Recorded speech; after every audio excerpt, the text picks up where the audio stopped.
Negative പറഞ്ഞവരോട് ഒരു മറുപടിയായിട്ട് ഒരു ദിവസം ലാലേട്ടൻ വിളിച്ചു കയറ്റണം. ആ വീട്ടിൽ ഒരു ദിവസം നിൽക്കണമെന്നുള്ള ഒരു ഇതേ ഉള്ളായിരുന്നു. എന്തായാലും എന്നെ സംബന്ധിച്ച് 35 ദിവസം, ഒരു മാസം 5 ദിവസം ഞാൻ നിന്നു. അതുതന്നെയാണ് എല്ലാവർക്കും മറുപടി.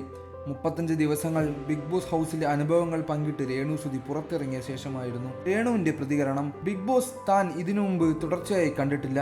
പക്ഷെ ഫോൺ ഉപയോഗിക്കാനോ ആരുമായി സംസാരിക്കാനോ കഴിയില്ലായിരുന്നു എന്ന് എനിക്കറിയാമായിരുന്നു. എന്നിരുന്നാലും ഒരു സ്ഥലത്ത് എത്തിയപ്പോഴാണ് അവിടുത്തെ അവസ്ഥ എന്താണെന്ന് നമുക്ക് മനസ്സിലാകുന്നത്. അതാണ് എനിക്ക് പറ്റിയത്. ആദ്യത്തെ ആഴ്ചയിൽ വോട്ട് ചോദിച്ച് ഞാനിട്ട വീഡിയോ ഒക്കെ കുറിച്ച് ലാലേട്ടൻ വന്ന് പറഞ്ഞപ്പോൾ ഞാൻ തീർന്നു. പിന്നീട് തലമുടിയിലെ പ്രശ്നങ്ങളെക്കുറിച്ച് കൂടി അവിടെയുള്ളവർ പറഞ്ഞപ്പോൾ ഞാൻ പിന്നെയും എല്ലാം അവിടെ വെച്ച് അവസാനിപ്പിക്കണമെന്ന് വിചാരിച്ചതാണ്. ഫിസിക്കൽ ടാസ്കിൽ ഞാൻ ആക്റ്റീവ് ആയിരുന്നില്ല.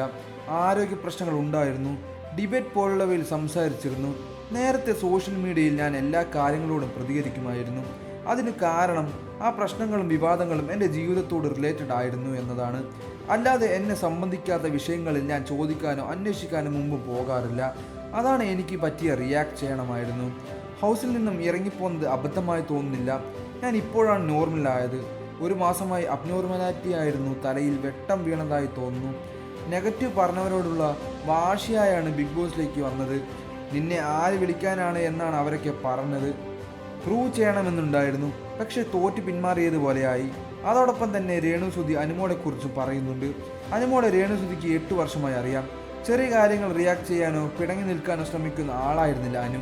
അതുകൊണ്ട് തന്നെ അനുവിൻ്റെ ഈ മാറ്റം കണ്ടപ്പോൾ ഞെട്ടിപ്പോയി. എന്തായാലും ഞാൻ എല്ലാ കാര്യങ്ങളോടും നിങ്ങളെ അറിയിക്കും. ഉടനെ തന്നെ ഞാൻ ലൈവിലോ ഇൻ്റർവ്യൂവിലോ വരുമെന്നും രേണു സുധി പറഞ്ഞ് അവസാനിപ്പിച്ചു. വാർത്തകളും വിശേഷങ്ങളും എത്രയും പെട്ടെന്ന് അറിയാം നമ്മുടെ ഈ വീഡിയോ ലൈക്ക് ചെയ്ത് ചാനൽ സബ്സ്ക്രൈബ് ചെയ്ത് സപ്പോർട്ട് ചെയ്യുക.